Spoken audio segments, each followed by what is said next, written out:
Welcome, everybody. This is Living Between Worlds for October 16th, 2024. We're near the close of the 5th year of this monthly series of webinars and conversations, exploring the question that's in the title: what is it like to live between worlds in a time where, as Antonio Gramsci said 100 years ago, the old world is dying and the new world is waiting to be born. And between is the time of monsters. And so here we are in the time of monsters. It's a great quote, and it's a multi-layered quote because it's monsters like, Smaug, fire-breathing dragon, but also monsters in the sense of primal forces below the surface, not seen, not understood, but we feel them moving. And so here we are in these times. I'm Gil Friend, for those of you who don't know me. I'm CEO of Natural Logic Strategy Boutique, and a coach to sustainability leaders and emerging leaders. And I'm coming to you from the SustainableBrands conference in San Diego. And I brought a special guest, someone I just met here. Neil Theise is an MD, a Zen Buddhist, professor of pathology at the NYU Grossman School of Medicine, a pioneer in adult stem cell plasticity and the anatomy of the human, I love this, the human interstitium. And we may find out something about what that is, because that might actually be relevant to the conversation. Oh, yeah, for sure. And Neil is the author of a book called Notes on Complexity, a scientific theory of— I happen to have it right here. He happens to have it right here. A scientific theory of connection, consciousness, and being. Neil was one of the keynoters of the opening session at SustainableBrands. I loved what he did. I was moved. I was unsettled. I was unsettled and comforted, strangely, both at the same time. And we've had some extended conversations over the last couple of days. I discovered to my surprise that in my journal, exactly 1 year ago, is a note that says, read this book. And then 1 year later, here he is, which is actually also relevant to our conversation, right? Yeah. As fate would have it. Would you say the man's name clearly? Did you say your name clearly? Neil Theise, Theise. It's German, so it should be Theise, but Americans can't pronounce that, so it wound up Theise. So here he is. And the book, again, is Notes on Complexity with a subtitle. You can find that wherever you find or steal your books. And so we're going to explore together, for starters, the relationship of complexity and sustainability. And we'll see where we go. We'll talk together for a bit, and then we'll invite you all into the conversation, and should be interesting. And, thank you for bringing up the interstitium stuff. Yeah. Let's get to that too, because I haven't had a chance to talk about that in 3 days. And it does have a relationship to all this. Well, let's not start there. Let's start kind of more in context of where we are. No, exactly. Both what these webinars have been and with SustainableBrands. So why are you here at this conference, and why are we talking about complexity and sustainability? Why is that relevant? I'm here because Koan invited me, who founded the conference. The real reason. Yeah. She read the book and recognized something in it. Complexity theory is the science that spans everything between quantum physics and relativity. And while those are really profoundly non-intuitive, well, let me stop you right there, because for most people, you say quantum theory and relativity. You said the span between them. Most people think of those as kind of in the same bucket. They're in the same bucket, except quantum physics describes the very smallest parts of the universe, and relativity describes the most vast. Okay. And so between them is the gap. Is everything. Everything we're familiar with. We can't see quantum effects easily at our daily level of scale, although now we can measure some of them, and some of our biology depends on them. And relativity, it's like we know gravity's here, but do we walk around thinking about it and experiencing on a daily basis? Not so much. But everything that lies between, including living things, this is how life arises from the universe. It's how life adapts and changes as the environment changes. It's how living things organize themselves into larger scale structures, whether it's multicellular organisms or the organs of your body, or an ant colony or a flock of starlings, or in case of humans, a city, an economy, a culture. and ultimately the entire planet. So Neil, so what is complexity, and what is complexity not? Yeah. So complexity is not things that are merely complicated. And a whole bunch of complicated things don't imply complexity. And we have a little bit of problem in English because those two things, people sort of use them interchangeably. But when we talk about complexity theory, we're talking a very specific mathematical and scientific definition that is not complex, it's simple. That's why I could write a thin book about it. It's how living things or elements that will comprise living things, if you have enough of them and they're interacting with each other, if they fulfill a handful of criteria, they will self-organize into larger scale structures like ants becoming a colony, humans becoming a neighborhood, cells becoming a liver. I'm a liver pathologist, that's my specialty. And distantly, that's how I got to here. And so when you're talking about anything having to do with human culture, human experience, human society, complexity theory applies to it. So while I wrote the book focused on a fair amount of science and biology, but also consciousness studies, which is another thing that it relates to, and ultimately spirituality, because if you're talking about consciousness, you're going to be talking about Buddhism and Jewish mysticism and Saivism and Vedanta eventually. So that's what I address in the book. But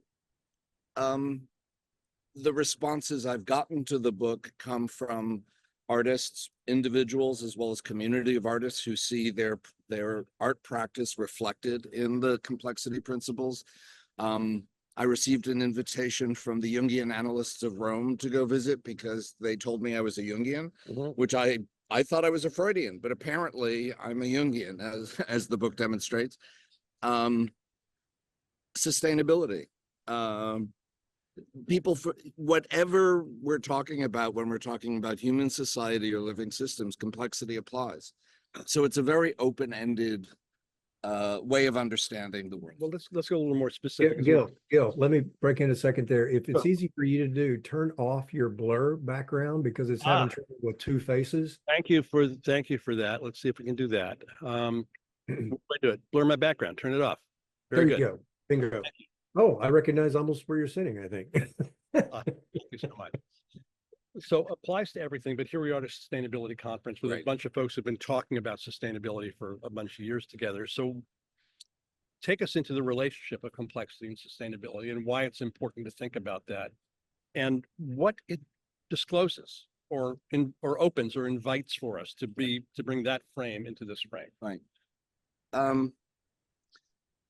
So one thing that complexity is a corrective for is that our culture for a few hundred years has made the choice to understand living things and the universe as a whole as machine-like objects, where if you understand the parts, you understand the whole. The parts are precisely the whole.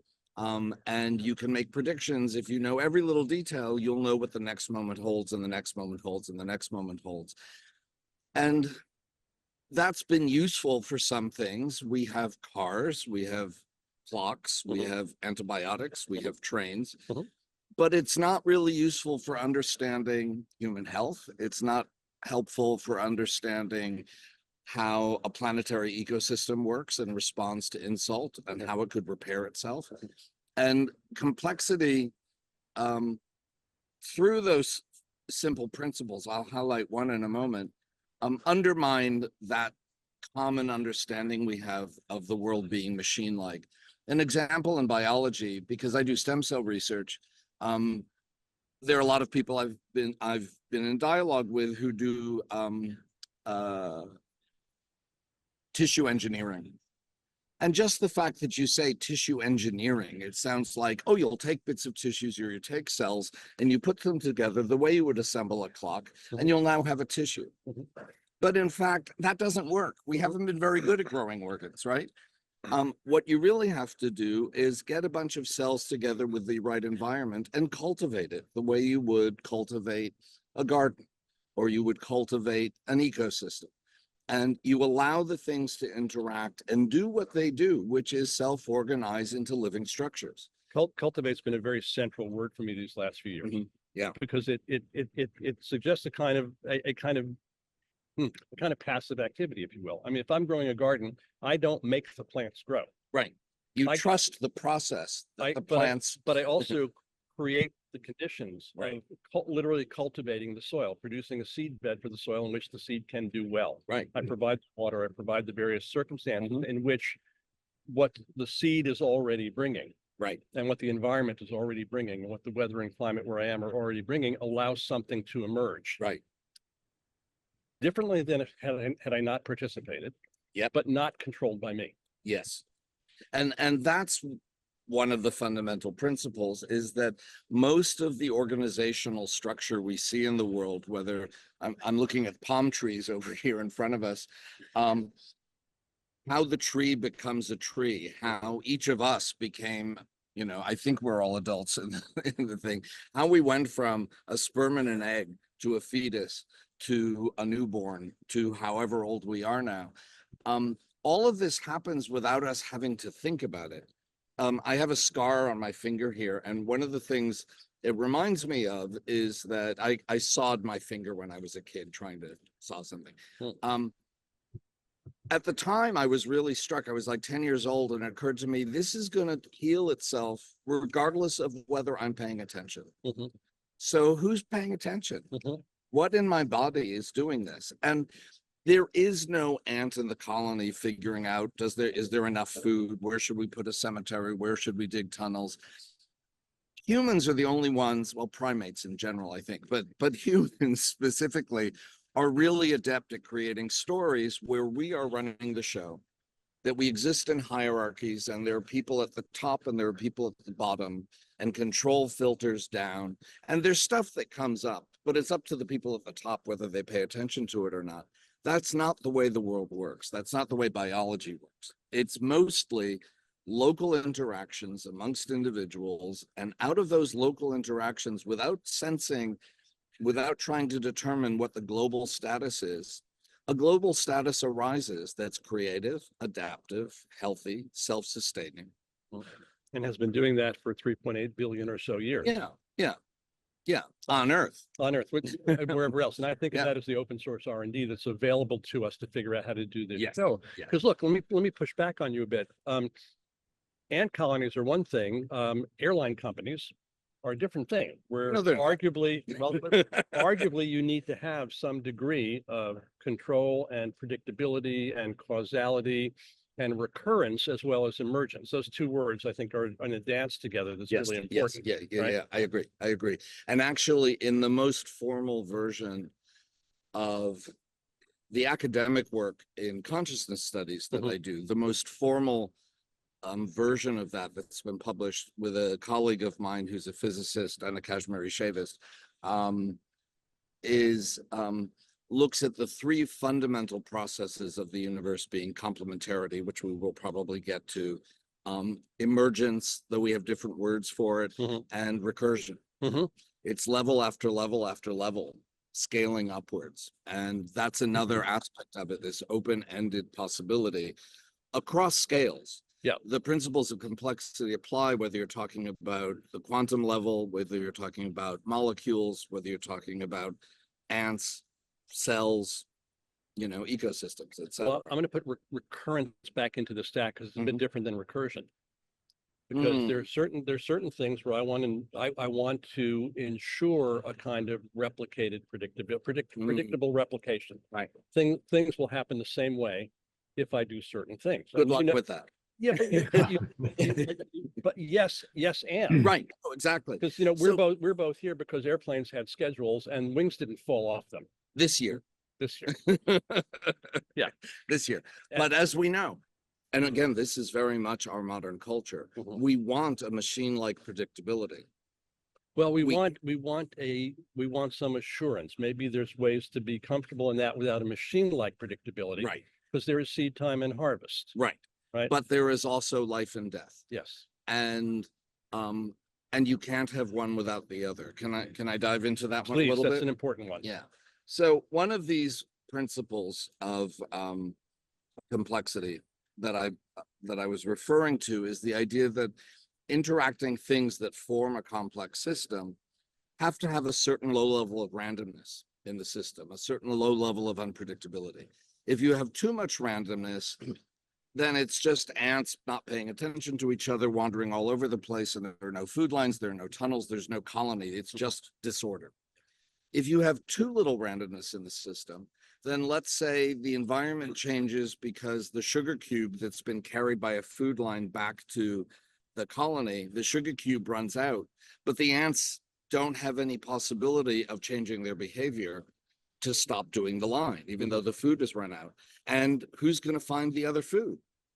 You have to, so there needs to be a low level number of ants in this case that are available to respond to a change in the environment. So if you look at a food line of ants, it looks like a straight line. And if you bend down and look closely, there's always a few ants, 3 to 4%, that aren't following the line. Those are the ants that if you step your foot into the line, those are the ones that rapidly find the most efficient way around your foot. They're the ones who are likely finding another food source so that when this one fails, they'll already be establishing the next food line, and then they'll become part of the food line. So this low-level randomness is essential to have creativity and adaptation. What I'm hearing from you, though, is that it's not exactly randomness. It's a priming for deviation. This is where we have problems with English. Okay. And we'd have problems with other languages too. You know, it's just these specific ones. Another way of thinking about it is unpredictability. There's a low level of unpredictability in the system. If you want to call in complexity, they often talk about quenched disorder. So they're talking about there's disorder, but it's quenched down to this limited, but not too much. but not too quenched, because then you have no chance for adaptation. If all the ants are obedient, to use like a human metaphor here, if all the ants are obedient and stay in line, which is a phrase that we have in our culture, There's no one to find the next food source. and they die. Yeah. If they're too obedient, they die. Right. If they're right. too random, They don't just- organize. yeah. There's no colony. Yeah. So you need this sweet spot. And this is a hallmark of all complex systems. It's a hallmark of all living things. And so one of my mentors in complexity, Stu Kaufman, he's one of the founders of the field, and probably the deepest thinker about how complexity applies to biology and bodies and evolution and stuff. And he coined the term adjacent possibles, that in this moment for the colony, in this moment for us, there's an array of possibilities for what the next moment might be. We can't define what that array is. It's not infinite because there's a limited degree of unpredictability. So it's not an infinite number of possibilities for the next moment, but it isn't a definable, predictable possibility for the next moment. It's this cloud of adjacent possibles. And the next moment, one of those adjacent possibles becomes the organization, the self-organization of the next moment. The cloud falls away, and now you have a new cloud of adjacent possibles. And this is something or someone needs to be attentive no, to that in some way, right? no, no, no, Okay. no, no, no. Go ahead. There's no ant in the colony that's paying attention to any of this. In my liver, there's no cell in my liver that's directing the liver to organize itself. There's no cell in our bodies that's directing us to be hungry versus satiated, tired versus awake, et cetera, et But cetera. there's some capacity to do that, which my car doesn't have. Because your car has no randomness built into the system.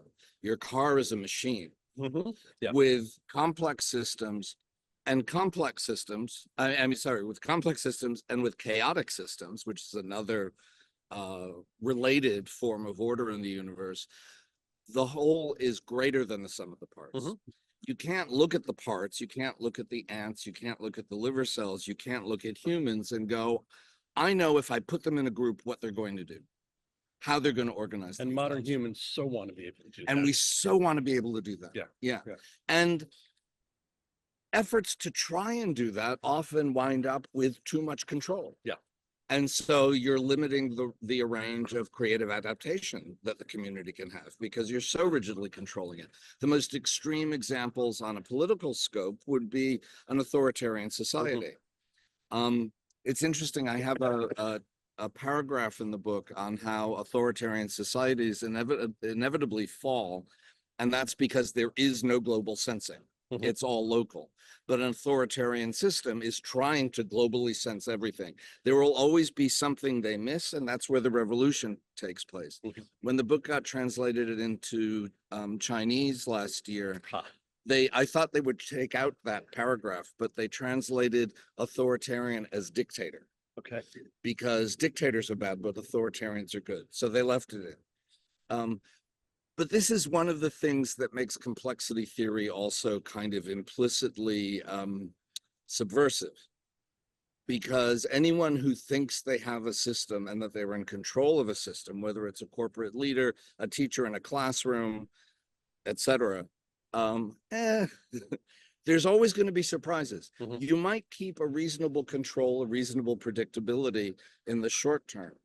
In the long term, there are going to be things you can't predict. Hopefully those will be things that are adaptive. Mhm. A teacher in a classroom finding that because of a certain combination of students sitting in a corner, suddenly the whole class becomes more attentive. And the teacher didn't have to figure that out. That just sort of happened. Mhm. Or the other, you have the wrong students together Mhm. and they're just causing trouble, and that suddenly there are issues. I was going somewhere with that example, but now I don't remember where. Okay, well, let me ask you something else next. You talked about the local sensing and the global awareness, and that touches on these 4 principles Mhm. that you've distilled from Yeah. your research here. Is this a good time Yeah, sure, to sure, talk sure. about them? And the context why I'm asking you this Mhm. is that, we're sort of implying that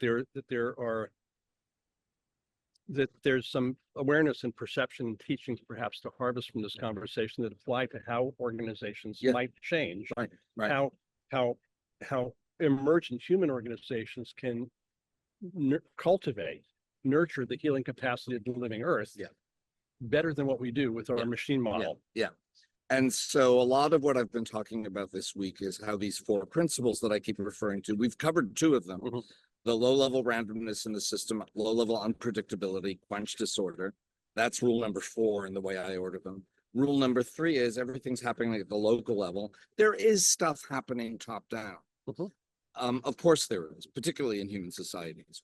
But by and large, that control, as we've discussed, is very limited and ultimately isn't going to. And it's limited in its sensing ability. It's limited in its sensing ability, which limits it in its capacity to have the entity that we're talking about creatively survive and change in response to a changing environment. Yeah. The first 2, the first one I title Numbers Matter. 25 ants are enough to build a colony. I know this because if you buy an ant colony, for people in our age group, we used to do that from the back of comic books. Mhm. Now you do it online. And if you get 25 ants in an ant farm, and 25 ants gives you tunnels, gives you food lines, and when an ant dies, they carry it off to a corner of the ant farm to make a cemetery. I've watched this a few times now because people have given me presents of ant farms. Please don't send me videos of murmurations of starlings. I've seen enough. That's the major thing I keep getting shown. When you get down to around 5 ants, they're not interacting with each other. They're not cooperating with each other. They're we have some game activity happening here now. I don't know if you can hear And it. sirens, Yeah, and maybe sirens. Zoom filters it out. I'll wait till the sirens pass. Zoom tends to filter out background. Are you Yeah, hearing does it? people Are you- screaming? No, not hearing anybody screaming okay, at, so we'll just at Fair all. enough. okay. So Ignore them. The audio is really good. Let me Great. just Terrific. bring up a question, or at least a thread that's popping up here. There seems to be different people talking, and there's different elements about whether this behavior is purely like risk taking versus just randomness, and kind of the other thinking, is it purposeful exploration? It seems like there's different ways of describing perhaps those ants going around your foot or whatever. And I just wanted to bring up, there seem to be some of the terms that are coming up in the chat. Does that make any sense, or any comments to kind of differentiate? Again, risk-taking, like purposeful exploration, and just pure randomness?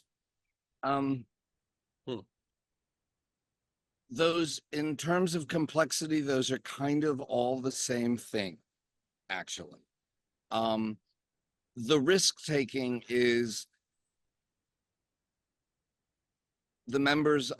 some members of the self-organizing system do something that hasn't been done before. But they're not thinking, I'm going to do something risky or not. Humans do that, but cells don't do that. Oh, I'm going to take a risk here. But to explore a new way of self-organizing when the environment changes is risk-taking, because you might make the wrong choice. It might not lead to an adaptation that allows the system to survive, whatever the change in the environment is. On the other hand, there is some element of top-down. It's not really, I emphasize the bottom-up stuff because it is more important, but also because in our culture, we overemphasize the top-down stuff. And another way of thinking of this bottom-up versus top-down, no global sensing, everything at the local scale, it's only humans who talk about hierarchies, and generally primates who exist in hierarchies. But the fact is, whoever thinks they're at the top of some pyramid, their interactions are also just local, they're not global. The President of the United States sits in the Oval Office and receives information from people they're interacting with. That's local to them. What makes them at the top of a pyramid is they're connected to more nodes than most. And the strength of those connections may be more. But the way to actually map it isn't as a pyramid with a top and a bottom. It's to flatten the whole thing out into a web where you can see all the nodes that are connected to all the other nodes and those pockets of nodes that aren't connected to that top bit or only tenuously so. And so, yes, there is purposeful action that can be taken. Of course there is. But the way that plays out within a web isn't under your control. The choice of which interaction you make, that's within your control. But what the propagating effects of that, so this actually brings us back to these 4 rules, because how we use them informs what I'm saying here. So the first one, numbers matter. You need sufficient numbers to make a self-organizing system, though how many that is hard to calculate. But you see it happen, it happens.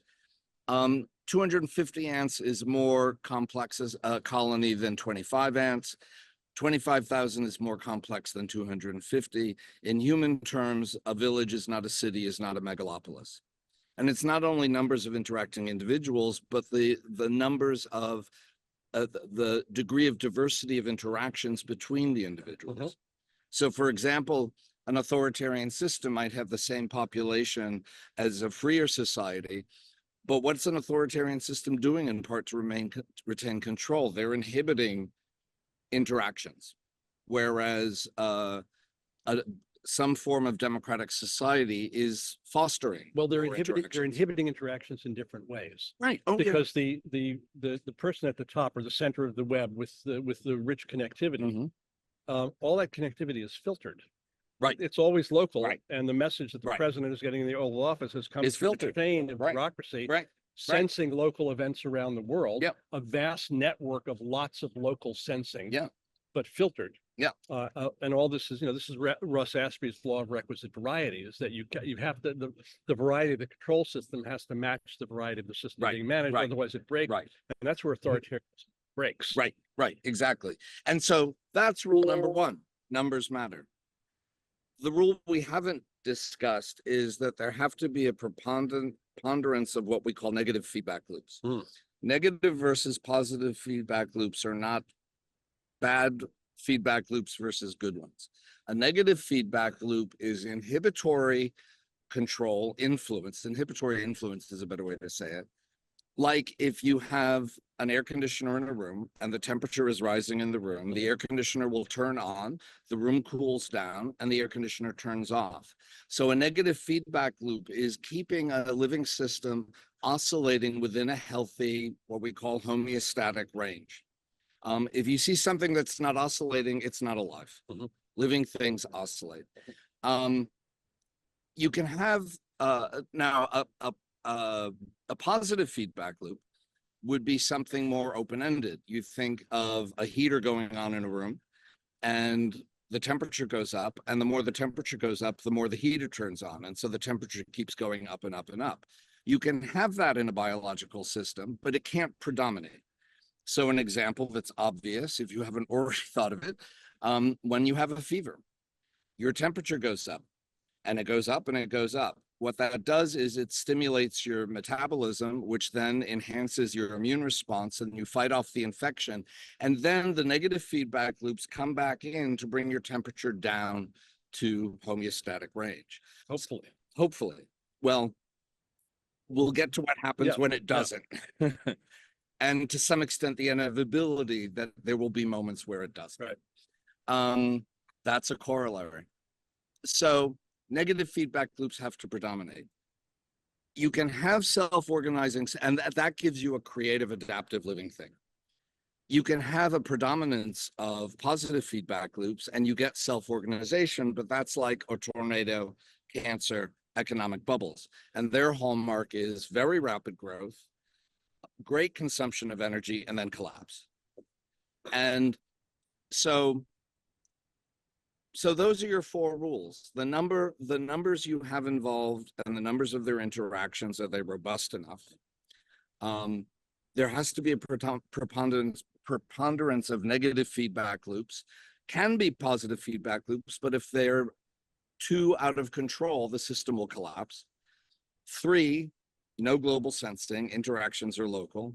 And 4, there needs to be this low level of randomness. What that allows me to do, so a lot of this sounds like, well, this is high science and mathematics, but pragmatically speaking, since I've learned about this, I've learned if I've got a question about a living system, I can look at those 4 rules, and they give me a lens through which I can identify what's out of whack here.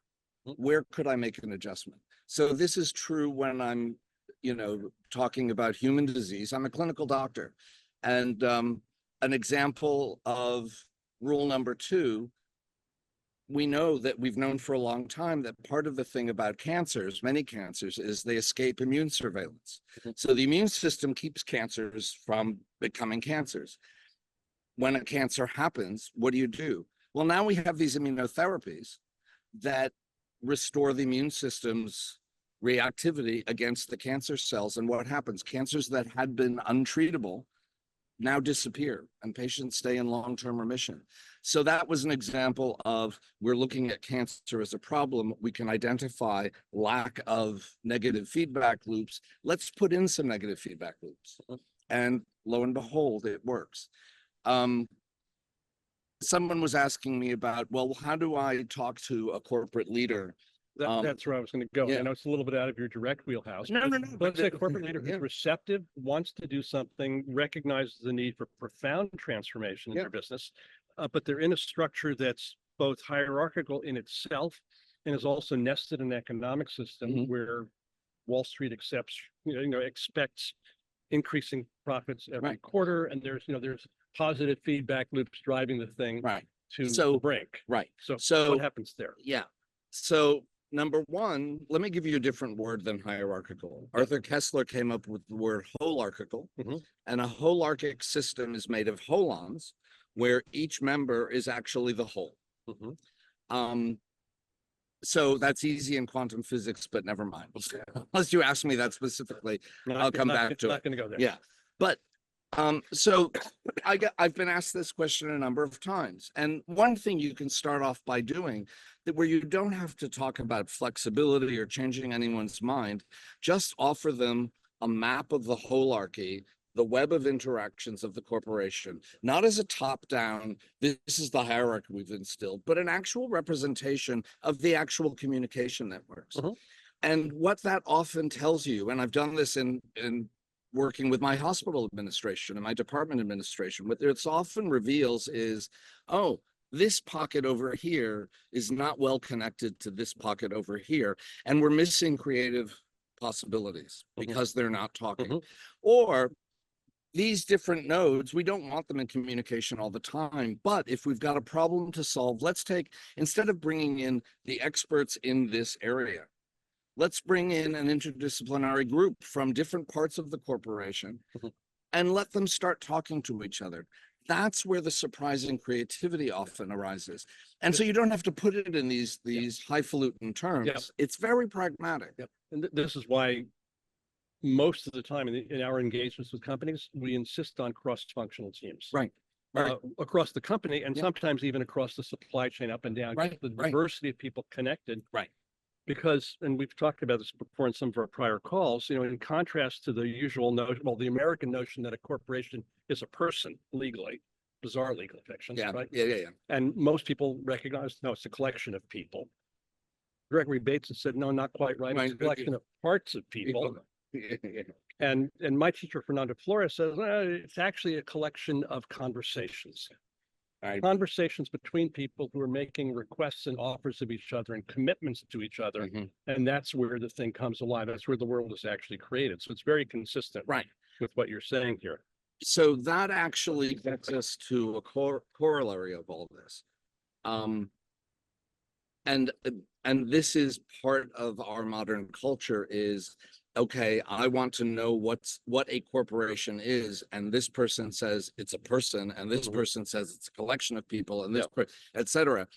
And it has to be one or the other. Yeah. Someone has to be right. Who's right? So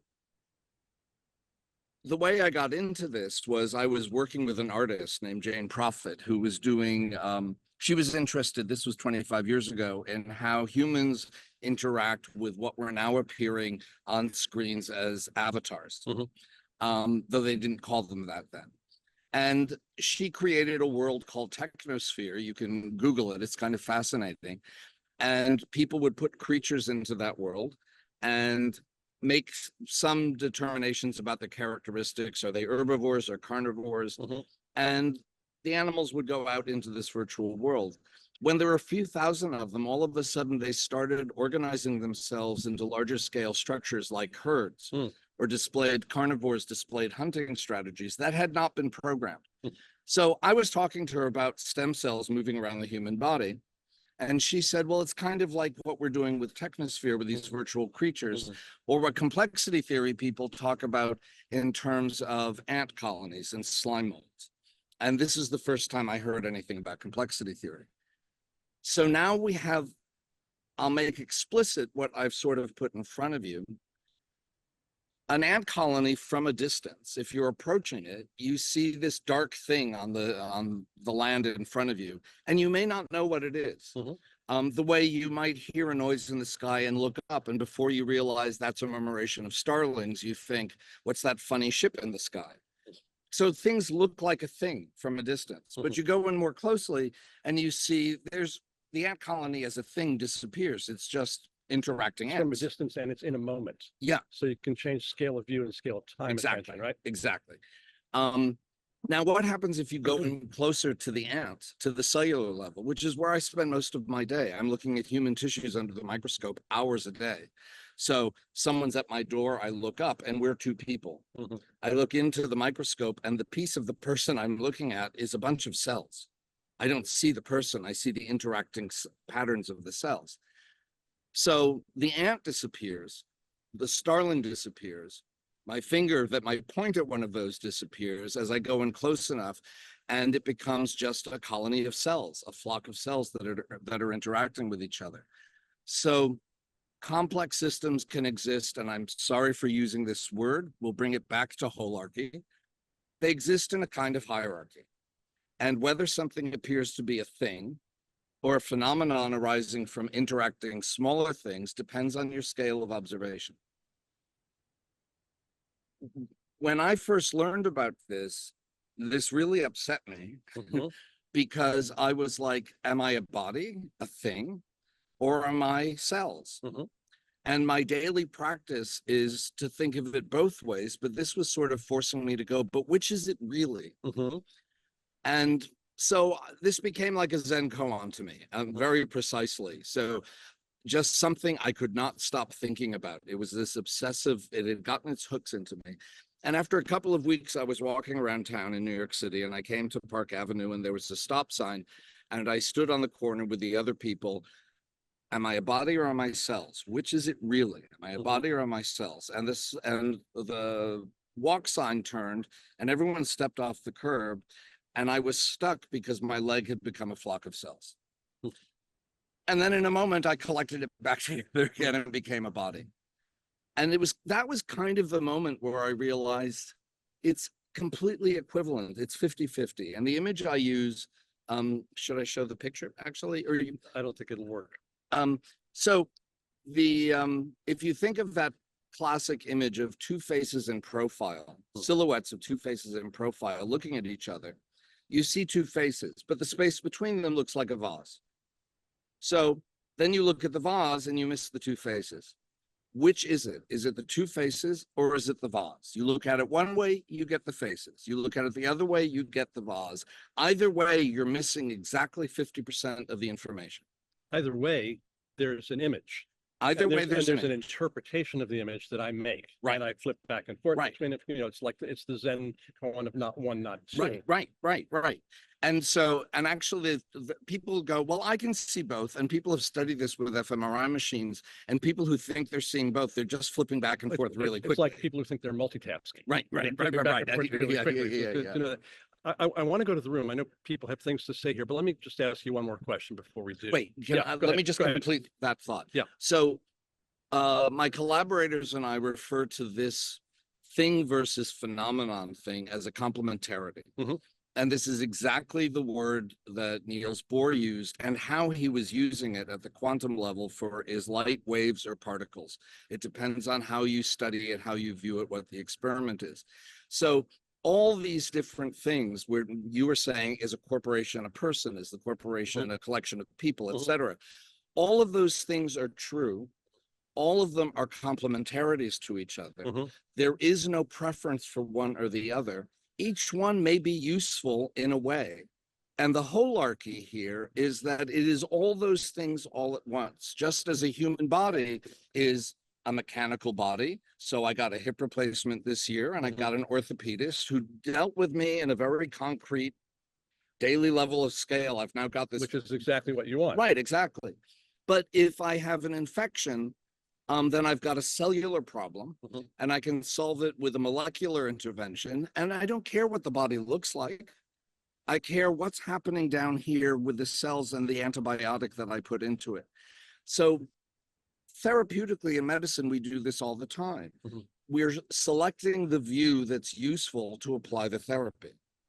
We're not saying that, oh, the body is only cells. Sometimes the body is carpentry. And so that's the important thing to me. The most important thing is that our culture wants there to be an answer, and we often fight between these different answers. No, you're wrong, I'm right. And the fact is, we often fight physically and kill each other for these even things, right. Yeah. And as you said before, it's not either or, it's both and. And it's context dependent. It's context dependent, and that's where we have choices to make. Which view are we taking? And can we keep in mind that when we get caught up in one view, you're getting caught up in a single view. To really understand what's going on, you have to flip it to look from a different perspective. And that flexibility is what complexity has taught me, and my Zen practice teaches me, is look at it this way, then look at it this way, and be comfortable with that.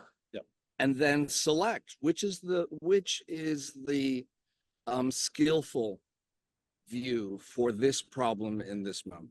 For these people in this situation, because one of the doorways into the flip on complexity is, what do we care about? Right.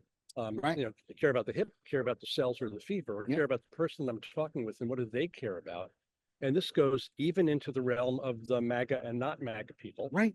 Who, people may disagree with me, but in my limited contact direct contact with folks. I live in a bubble and a bubble and a bubble, so my contact is limited. But in my limited contact, if my ears and eyes are open enough, I discover that these folks actually care about things that are similar to things I care about. Right. They have different stories they tell. Yeah. They name things differently. They certainly have different interpretations about what to do about it.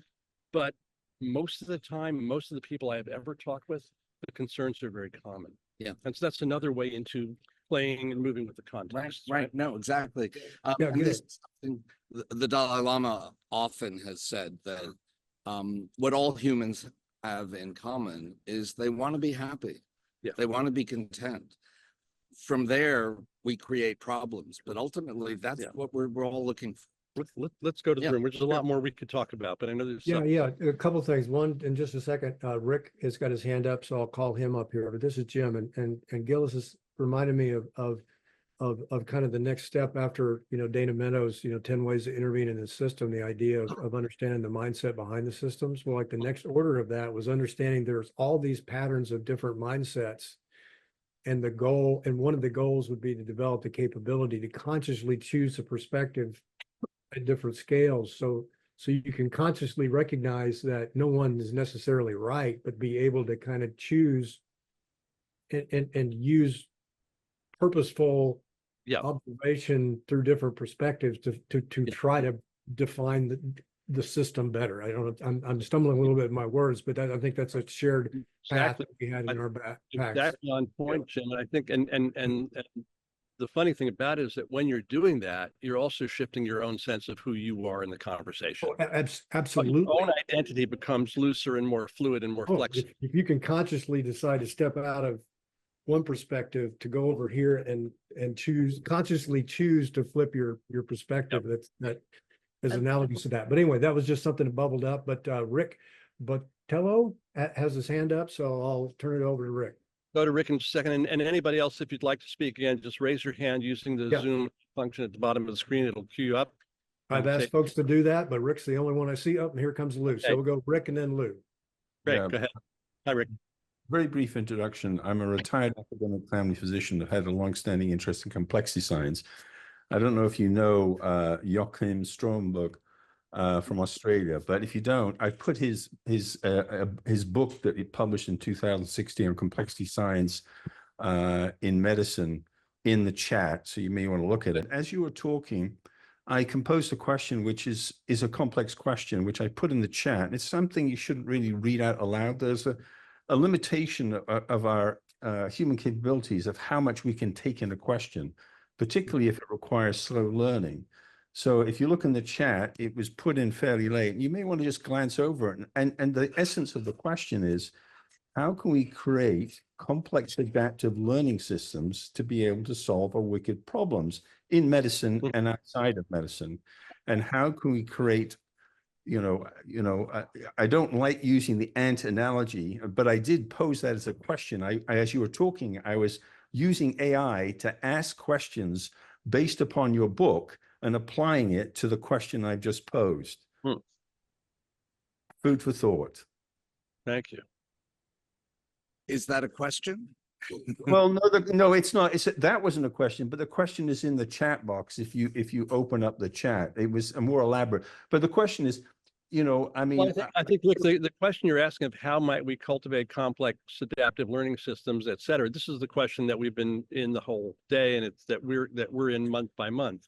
Is how does this kind of perspective change us? How's it changed you? Yeah. How might it change how we do what we do in the world and interact with the organizations we interact with at the start? I mean, one of the things I harvest from this, and something we didn't get to, I want to come back to in a minute about planning, is that these four rules that Neil is claiming are interesting queries, places to start, to look, four lenses that you can like a moire pattern. You put up two screens and you move them and you see different things. What do I see when I look at this screen through this screen? Well, let me put that one away. Let me take screen number two. What do I see? What's disclosed? What's opened? Where can I go in the conversation then? So that, I think, is where it starts here. Yeah, if I can very quickly respond, though, but what I was saying, I don't think we have developed a very sophisticated, complex adaptive learning systems. And I think this session today is an example of not doing it very well, from my point of view. because it's not interactive. It doesn't get people into small groups talking together and triads. Dave Snowden has developed a methodology for cultivating micro learning communities and building it up. So, we fall back on our traditional methods of teaching, and yet we're trying to help people develop their complexity skills. Can I say something about this? Sure. We have 90 minutes and we have a self-determined number of people coming into the room. And to create a complex system of value takes time, takes relationships, takes the opportunities for communication. You've come into a podcast that's 90 minutes on a Zoom screen. And one That's going to have its limitations because of how we're doing this. But if and one that you don't know, but a lot of these folks know, is that we often do have breakouts in these sessions. We don't have a co-host today, so we're not, as I said at the top, we're not doing breakouts today. This is a conversation in a fishbowl, and now in an interactive conversation with you all. So I've been talking about this stuff for 20 years. It became a book because I wanted to write a different book, and I was told I couldn't write that book until I wrote this book. So they twisted my arm. The way I've worked with this material over time is interactive with audiences between 5 people and 1,000 people. And given the time and opportunity, either we have, this summer, because of the book, I was asked to do a Shabbaton at Central Synagogue on complexity. And we had a whole day. Cool. And we had breakout rooms and we had little didactic bits and then we had practice sessions, etc. Or I come into a place like this where I gave an 18-minute plenary, so a tiny nugget of complexity. But what's been happening with the 1,000 people who were sitting in the audience is conversations are happening. And everywhere I turn, someone's going, oh, could we talk to you? We're talking about what you talked about. And it's playing itself out that way. Which brought us to this here. Which is why I'm here. And my hope always for Living Between Worlds is to drop some pebbles in the ponds that you all are and see where things ripple. So, Rick, I would say take your question and your provocation and make it so. Yeah. My follow-up question, very briefly. Well, Rick, I'm going to cut you off here because we got other people in the queue, and I know time is running. But thank you for raising that, Lou, and then Marna. Hi, Gail. Hi, Neil. Brilliant conversation. Thank you. I'm currently doing the Fritjof Capra course. I don't know what you think of that, but it's just I'm really enjoying it. And what you said today, Lou, what do you think of it? I love it. I absolutely love it. And I'm in week 5. Let me ask the question differently. What's happening to you as a result of it? As a result of being part of it, I am starting to think in a very different way. And I think that's incredibly, I've noticed that I'm thinking in that kind of emergent way. And one of the things that's happened is I'm learning to sit with the questions and see how the path emerges. And that's a big shift because, you know me, Gil, I've been in corporate life. I'm in that liminal space. I'm taking a break to find out what's mine to do. But what my question is to you, Neil, was given this whole world of complexity and living systems, how could we ever, kind of get the corporates on board? Because they think in a very linear way. They have to have goals, they have to have KPIs, you have to hit your quarterly sales targets. It's growth, 2 or 3% a year, continual growth on a finite planet. We know that's not possible. We know that system is going to collapse at some point. How do we extinction events? Yeah. And how do we learn to coexist from a corporate world with the living system world, in this world of complexity, in this web of, more on a nodal network rather than this hierarchy of a kind of top down, because it's killing us. So there are a couple of things that how I've applied this stuff and used it, because I exist in a corporate structure. It's a hospital. It's different than a business, but it's not. And I'm head of a division, and it's the largest division in the department, and in other hospitals, it would be a whole department.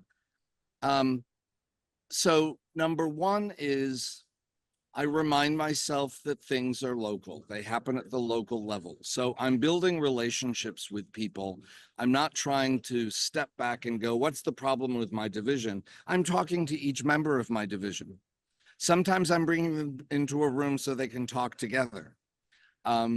With my division, that's not always a helpful thing, but you have to feel your way. And that's a one-on-one sort of personal thing. That's an example of the local level business. Number two is, I don't remember what number two is. Number three is sometimes you can't. Sometimes it just doesn't work. Sometimes the system's going to break. And this is the last piece of the complexity puzzle. Mathematically speaking, complex living things lie at the mathematical boundary between chaotic systems governed by fractal geometry and perfect order, like crystals and billiard balls. And so you might think that a complex system could be mapped to a place in that zone, but because of the limited randomness in the system, it wanders around. And eventually will step out into chaos or into rigid order. And there's a partial or complete mass extinction event. The thing that makes us adaptive, capable of responding with creative change to a changing environment, also necessitates that sometimes things will die. If you're going to be alive, the price of living is death. Yeah. And sometimes you're watching it happen. I mean, you know, as a physician, sometimes I'm watching this happen and we don't know the right intervention. Is there a potential intervention? I mean, I think the task for us is to do our best at the local level, be present with what's in front of you, and do the best you can to determine creative, adaptive ways to address the situation, but to do so without any expectation of what the result is going to be. You have to hold your expectations very lightly, and then watch what evolves from what happens and then respond to that. This is a deep challenge, Neil, because, you know, philosophically, I can get that there's death is part of life. Yeah. Okay. If it comes to my personal death or the death of a loved one, or the potential death of a loved one, I'm mobilized in a very different way, more action, less philosophical. If it's the potential of mass extinction, I'm organized in a very different way. That's, you know, philosophically, I don't know how to go to accept that. So, right. Yeah. So when I wrote especially when there seems to be some hope of averting it. Right. So when I had almost finished the manuscript, my husband and I went to dinner with a young friend of ours, and there was a fair amount of wine drunk, and he got disinhibited and became very angry at my husband and I as representatives of the generation that had screwed his generation over. And I realized, now I'm going to get verklempt. I realized if I didn't have something for him in this book, then why bother with the book at all? And so there's an afterword to the book for him. And I wrote it from the perspective of I'm a survivor of 2 mass extinction events. Well, 3 if we count COVID. So all of us have that in common if we're here alive on the screen. I grew up a child of Holocaust survivors, and I came of age as a gay man in New York City during the AIDS crisis. I saw survivors who lived with grace and happiness and contentment. And I saw those who were completely broken by the experience and chronically depressed, angry. My father was somewhere in between. I saw people on their deathbeds in AIDS who died angry, scared, you know, the full gamut of horror. But I also experienced people on their deathbeds who were taking care of everyone else in the room, even as they were dying. As that hierarchy, that holarchy of complex systems goes all the way down to the quantum level. At this level of scale, we're separate beings. At that level of scale, We are simply pure expressions of the universe as it is in every moment. People who respond better to the mass extinctions, Mhm. by better, I mean in an adaptive way, Thank you.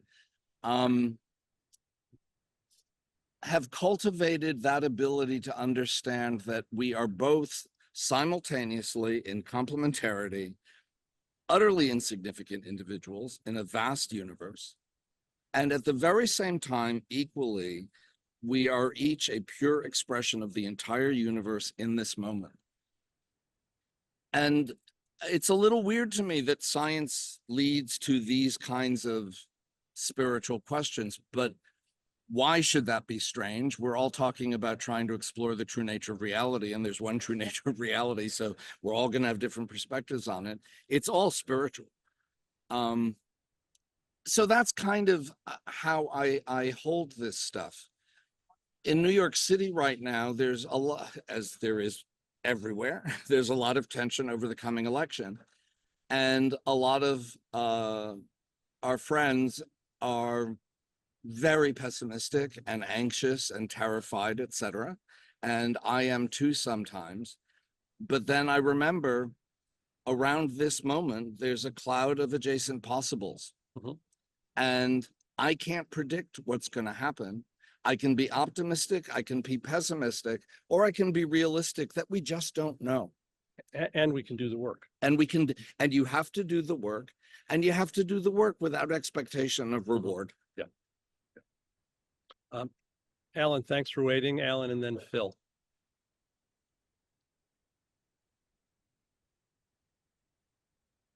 I thought Marna was on here too. I'm glad to, this was very interesting. Marna was. Yeah, we'll come back to Marna after you. Thank you for reminding. Okay. There's so many things are stimulated, but the notion of the great complexity of independent elements has struck me when at some point I considered, well, what are all the movements that I am part of? I'm an organizer, and I've been part of movements for just about everything. And when I look at each of these movements, they're all connected by individual relationships. Mhm. And if one goes out through those networks of relationships, we find that we overlap and interact, but we're basically everywhere if we trace our different networks. So this sort of a sense of a civil society that has an impulse toward life, which is kind of the common ground of our various movements. And I call this is the political union of which I am seeking to be an organizer. Mhm. Somebody immediately transcribed that into an acronym, the Unlimited Network Integrating Our Nations. And that's what I heard you talking about if it were translated into some sense of political terms, that we are an unlimited network that integrates our nations in a world consciousness for life and the imperatives of this time, the most simple. And there are always renegades along the edge that look for the most creative possibilities to move this unlimited network forward. And in particular now, the need to call all the war makers to cease fire and come to the peace table to see what really is an option to turn this system. Perhaps this unlimited network, this civil society, this most disorganized organization of everyone is what we need to elevate. I very much appreciate your talking on this. The union is part of us, the unlimited network integrating our nations. Thanks. Lovely. Hopefully some things you've heard here today can feed that work that you're doing. Thank you, Alan. Philip, could you hold a second? Let me go to Marna first, since her hand was up earlier. Marna, did you still want to speak? Yeah, thanks. I appreciated the prior question around, how do we instigate buy-in from stakeholders and leaders in the corporate environment. I think I'll speak for myself as an advocate and facilitator for helping raise awareness about and the inherent problems of burnout on an individual level, as well as the societal level. And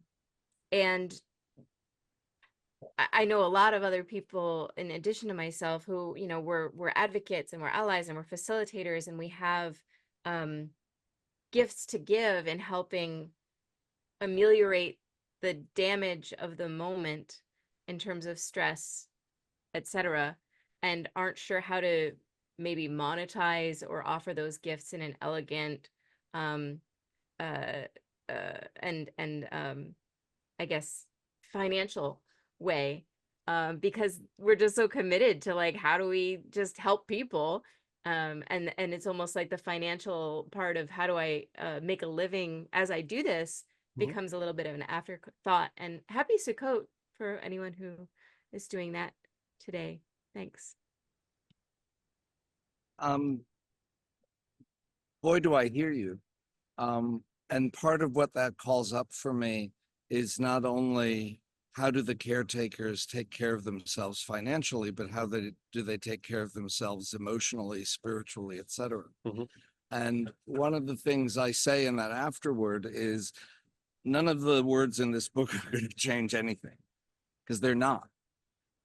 But if hearing this kind of way of thinking about things leads someone to take up a practice that allows them to directly experience these concepts, whether it's meditation or poetry or devotional practice or service, which all of you probably are already engaged in up to your ears. But cultivating a way to feel that connection is key to me. And for all of you who I imagine, I may be projecting, but I suspect this is right, all of you feel a deep connection to the larger world. The question is, how do you take care of yourself as you're shouldering that? And if we don't figure out how to take care of ourselves, then we burn out. We're not efficient at doing the jobs. We'll miss opportunities. So it has to start. If you want to fix the world, you have to, you know, start with what's going on inside you if you're going to have any endurance for it. But it always used to drive me crazy as a younger man when my spiritual friends would tell my politically identified self to, like, you know, work on yourself first. Yeah, right. I thought it was crazy how we're in crisis. But we now have a reminder in our household of, you know, put your own oxygen mask on first before assisting others. It's the sheer practicality of that. A small disagreement, Neil. You said the words aren't going to change anybody. But in fact, these words today in this conversation, like every conversation I'm in, do change me physiologically, live, real time, in the moment. I'll accept that. My biochemistry shifts, my neurobiology shifts, as it's happening with all of us now and all the time. And, you know, is that momentary or ephemeral, or is that something that ripples on in other ways? That's more of an open question, right? But we can't not affect each other. That's the kind of creatures we are. Philip, thanks for waiting. Yeah, you know, Lou's question really struck a chord with me. And I was born in 1981. From the very beginning of my awareness, I've been being taught about essentially the end of the world, you know, global warming, pollution, widening inequality, social structures breaking down, all of this. And it's literally everything that I love, it seems. Well, maybe not everything. Overwhelmingly, the people and places and things that I love are caught up in these systems that just seem to be going off the cliff. And specifically when it comes to the question of resources, as Lou put it, you know, the corporates, this is where the resources are. And it's so tempting and so desperate. There seems to be such a desperate desire to find a way to steer those into a direction other than off the cliff. And it's so crushing, you know, the resistance of these systems to that alteration and everything else. And when I think about the mass extinction event concept, something that I guess some place that I found something like solace, or at least the ability to calmly think, has been in the question around, you know, what if we survive? and I mean we in a very qualified way. Those of us who may survive, who knows, the folks who get off the Titanic and somehow make it to shore to a boat. What can we draw from our experience in observing how all this is played out to inform how we might rebuild any differently? And then, are there systems that we as humans could create that don't inevitably end up back into this place? Sense that there are. And then we haven't yet.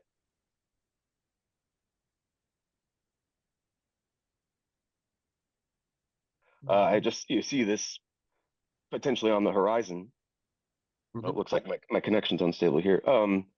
I find myself wondering if, in fact, the best way to save all of those things that I love and that do seem completely dependent on these unchangeable systems might be to just go ahead and try to start building within this pre-apocalyptic world those systems and institutions that might in fact be sustainable in a post-apocalyptic world.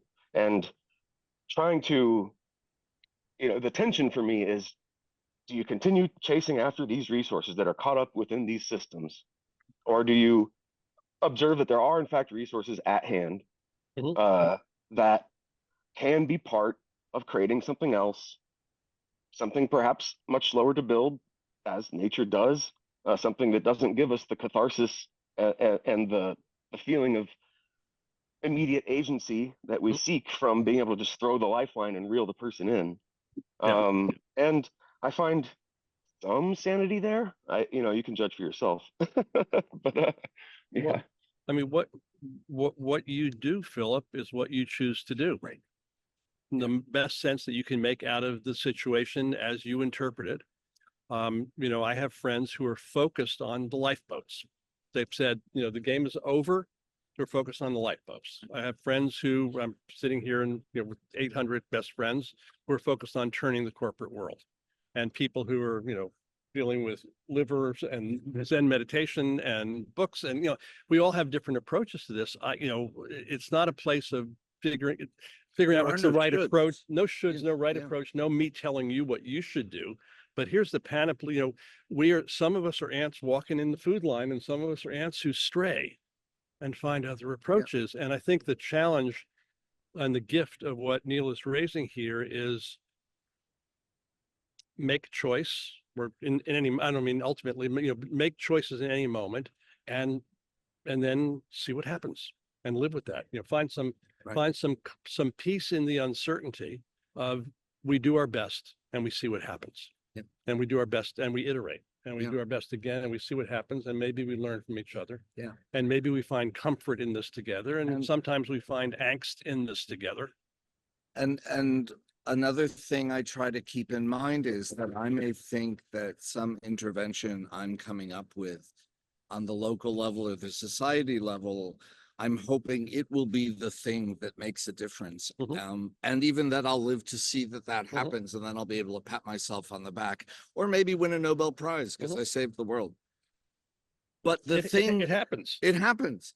But the thing that also happens is the way you interacted with someone while you were getting coffee today sets up a chain of events that you have no idea where those ripples are going to go. You will never find out where those ripples are going to go, nor do you need to.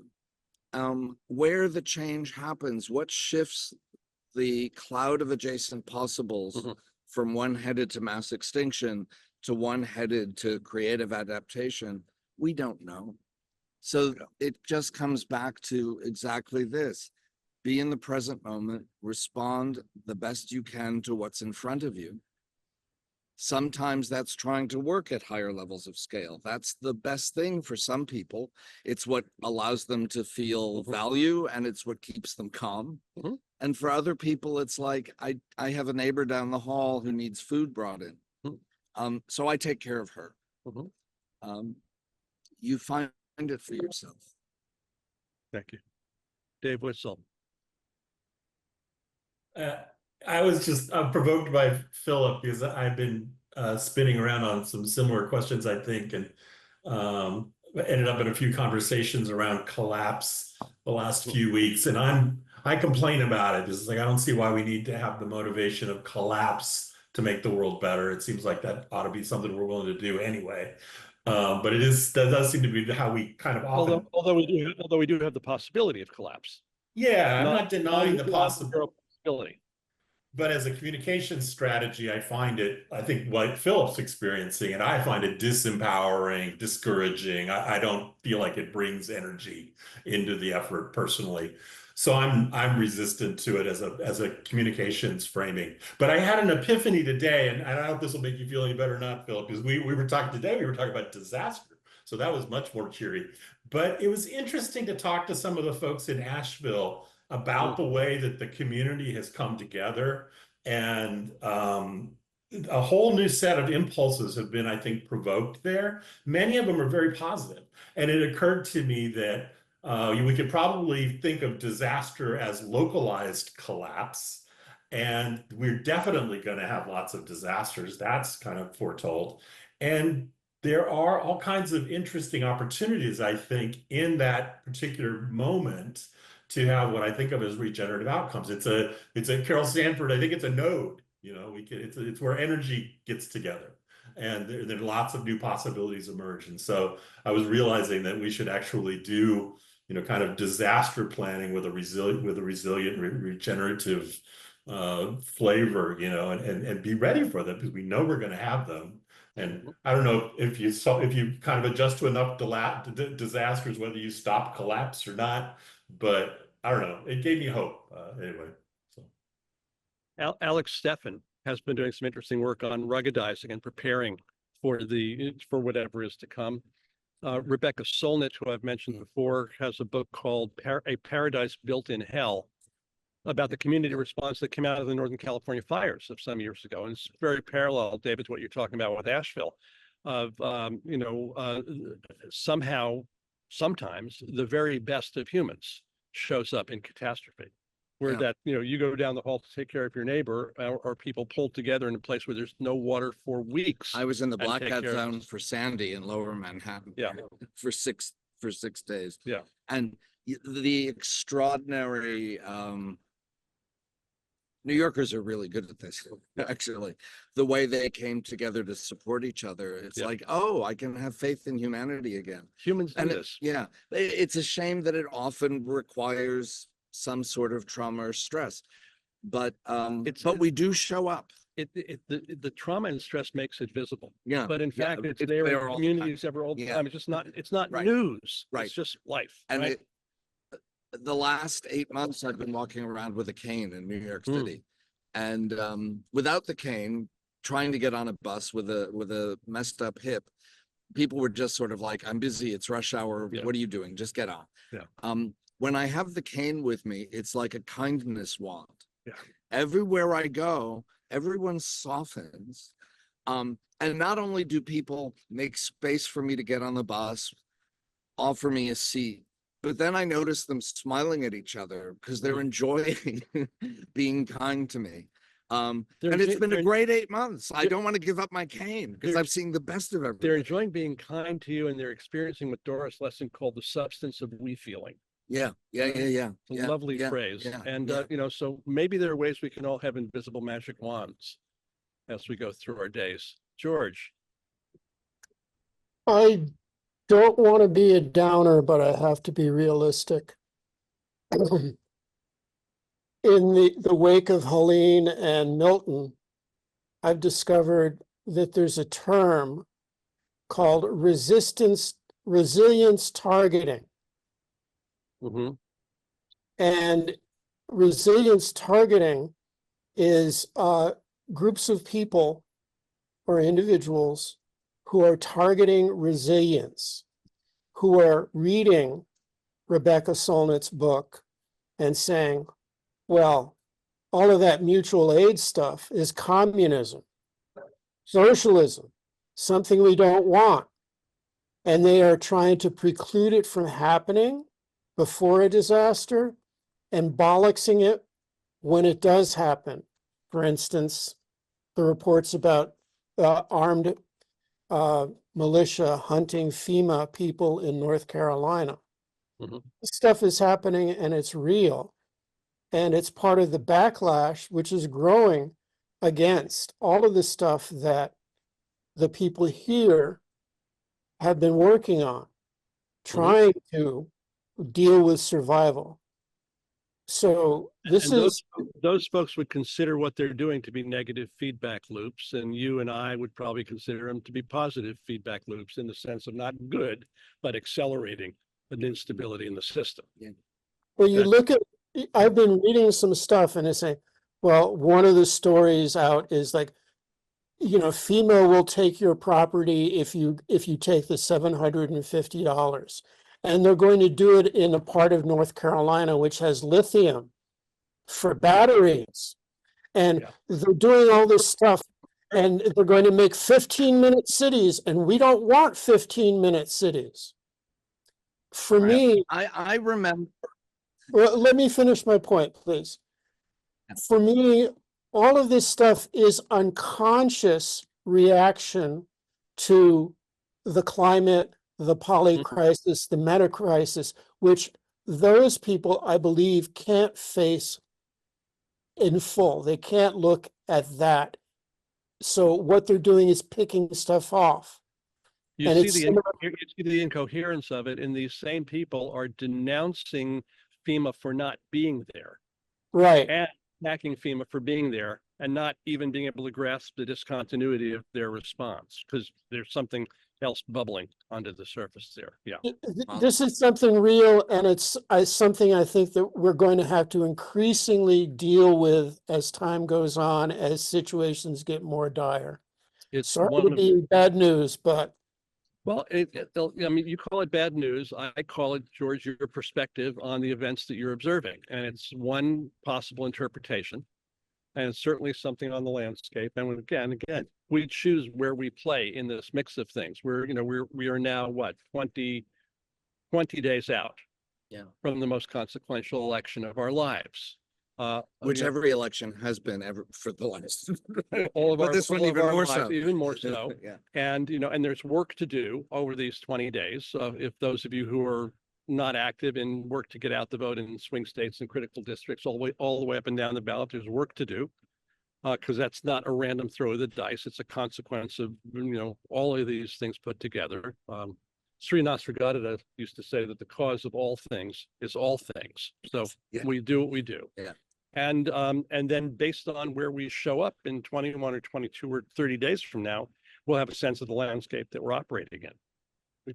We don't know now. And one thing that gives me some optimism,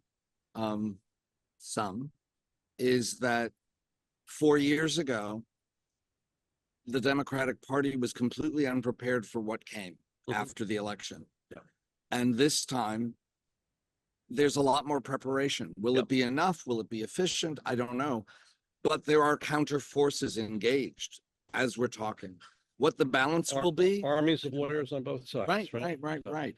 Before there were only armies on that side. Yeah. So, but you're right. I mean, and if you're living in that place where those militias are wandering around, first a hurricane and then that. Oh, thank you. And in those places, there are people collaborating and supporting each other and resisting the resilience resistors. So, it's all going on. Jim Hartzfeld, I think I'm going to give you the last word today. Okay, let me give it a shot here. Implied almost in the title of this series is, living between two worlds. And I'm feeling like is the old, some of the elements of the old hero's journey coming back into play here. I think we are collectively that group that has gone out and experienced and fought dragons and come back with, and are trying to come back to the world with a new insight. The point is, it's a human archetype that has existed for thousands of years. So it's almost striking me as maybe just, it is a part of the human existence of bringing these ideas back. So how can we with more loving grace bring these ideas back to the village and help it move forward? So it's not, the two ideas is it's up to us to bring those insights back in a way that's relevant engaging, loving, and graceful. And this is who perhaps we've always been as a collective. So I don't know. That was just kind of what boiled up in my mind. It's good. Thank you very much. Closing thought? I was going to offer you the closing thought. Well, I was going to take one after yours. Skipped. Okay. I've talked enough. Yeah.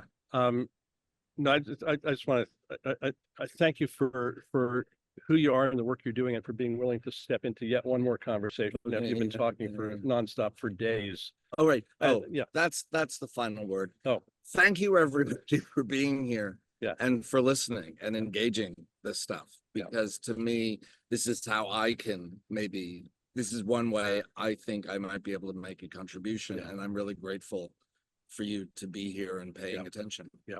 Listening. Yeah. And That's my last word. that's a good last word. And I echo that last word to those of you who are new and those of you who've been here before. This is where the world is created. It's in the conversations that we have together. And as I said before, we change each other in that process, and we change other people in the interactions we have with them.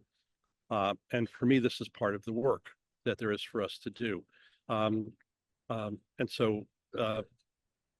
And we've had conversations by ourselves, but having them with you is a whole other dimension of it. So thank you for the gift of your attention in that, and for wherever you go with the ripples of this conversation. And of course, we'd love to hear about that.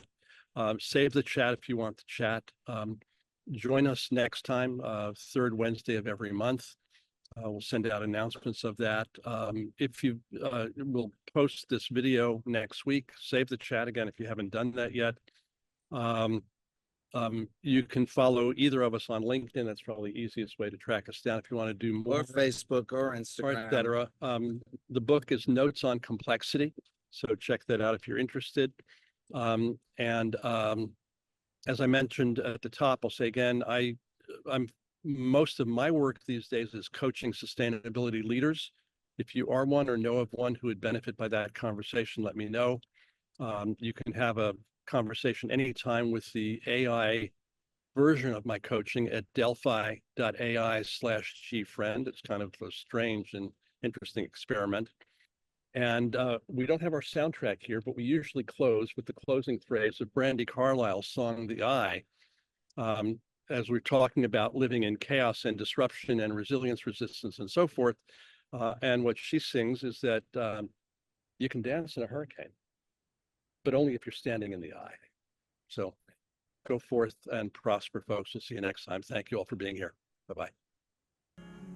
You can dance in a hurricane, but only